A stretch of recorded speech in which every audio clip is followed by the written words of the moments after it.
있어서요. 네, 현재 제가 살고 있는 집은 올해 3월에 이사했습니다.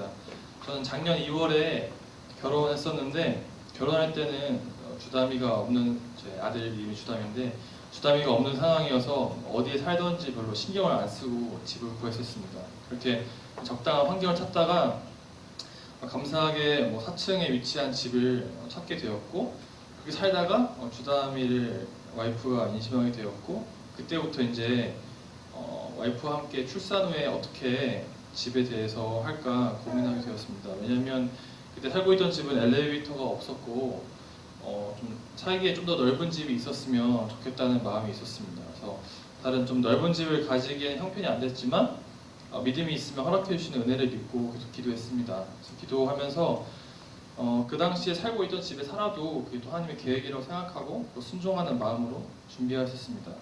그렇게 이제 주담이는 12월 중순에 예정일이었는데 10월 중순에 그 대학 동창 SNS에 근처에 집이 올라왔다는 소식을 처형이 알려주게 되었습니다. 그래서 그 SNS에 올라왔던 집은 제가 살고 있던 집보다 더 넓은 집이었고 또 와이프가 고등학교 때까지 살았었던 동네였던 것만 알고 집의 크기나 가격 등은 알 수 없었습니다. 그래서 일단 집주인과 만나기 위해서 SNS에 올라온 연락처 연락하게 되었고 집주인이 알고 보니까 계약을 했는데 주재원으로 해외 나가게 돼서 급하게 집을 내놓았던 것입니다. 집 계약 그 비용 같은 거 듣기 전에 간단한 정보를 들었는데 실제로 집을 보기 전에 그냥 구두로 전화 계약을 했었습니다.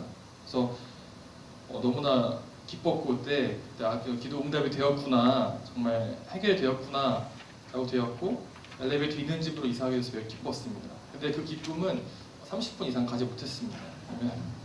약 30분 후에 전화가 왔는데 구두 계약한 건 아닌데 저보다 먼저 문의한 사람이 있다고 집을 계약을 하지 못하겠다고 연락이 왔었습니다. 사실 저희 생각에는 구두 계약이 먼저인데 많은 생각이 들어서 따질까 했는데 그래도 하나님이 주신 게 아닌가 보다 하고 말았습니다. 그리고 집주인께서는 미안하시다고 아기용품을 하나 선물해 주셨습니다. 네, 그래서 와이프와 저는 하나님께서 원래 살던 집에 살라고 하시나 보다 하면서 이렇게 마음을 먹었고 그랬었습니다. 나중에 이야기를 들어보니까 와이프는 너무나 아쉬운 마음에 밤에 잠이 안 왔다고 하더라고요. 그렇게 집주인이 미안한 마음에 선물해준 아기용품이 도착했고 계속 기도를 했습니다. 왜냐면 출산이 얼마 남지 않았기 때문에 지금은 좀 더 좋은 집을 달라고 계약을 기도했었습니다. 그렇게 한 일주일 정도가 지났을까요? 계약이 파기된 그 집주인은 다시 연락이 왔습니다. 그 이전에 저보다 먼저 문의를 하였던 사람이 또 다른 곳으로 주재원을 나가게 돼가지고 계약이 파기되었다고 저희한테 들어오고 싶은 마음이 있냐고 연락이 온 것입니다. 그래서 저희는 너무 좋다고 했고 또 알고 만나고 보니까 그 집주인께서 주재원으로 나가셔야 돼서 집에 있는 가구를 다 두고 가야 돼서 사용해달라고 하더라고요. 저희가 지금 사는 곳으로 이사 갈 때 저희 짐이 그 1톤 트럭으로 1개 반 정도밖에 안 됐거든요. 그래서 거의 가구가 없는 상태였는데 하나님이 그것도 다 채워주셔가지고 네, 그 집뿐만 아니라 그 안에 있는 것도 채워주셨습니다. 정말 할렐루야였습니다. 또한 더 놀라운 것은 저희가 그 엘리베이터 없이 살던 집에 계약 조건 그대로 집주인께서 수용을 해주셔가지고 더 넓은 집인데도 불구하고 똑같은 계약 조건이 되었습니다. 거기다가 덤으로 그 아기용품까지 받은 것이었습니다. 저희가 기도한 것은 사실 적합한 집만 기도했었는데 몇 배의 것으로 더 채워주셨습니다. 계획은 저희가 세웠지만 하나님께서 허락해 주시고 인도해 주셨습니다.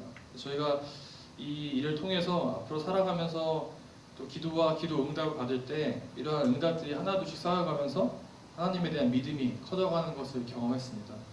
또한 기도 응답해 주심에 저희만을 위해서 사는 것이 아니라 나누며 살아가는 것을 믿고 또 기도하고 살아가고 있습니다.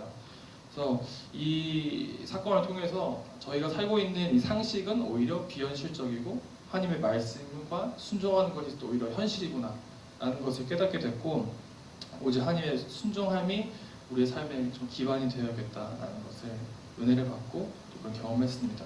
감사합니다.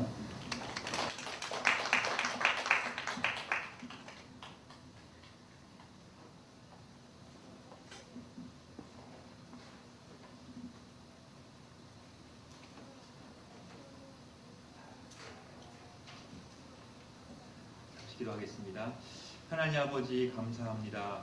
저희들의 길을 인도하신 아버지 하나님, 또 때로는 저희들이 알지 못하고 또 어디로 행할지 또 알 수 없사오나 주께서 미리 준비시키시고 또 인도하시고 또 주님의 때에 저희를 부르시는 주님이심을 저희가 알고 깨닫고 감사를 드립니다. 이제 모든 것들을 주님께 올려드리오니 주 앞에 영광 돌리는 그런 귀한 삶을 살도록 주님 축복해 주시고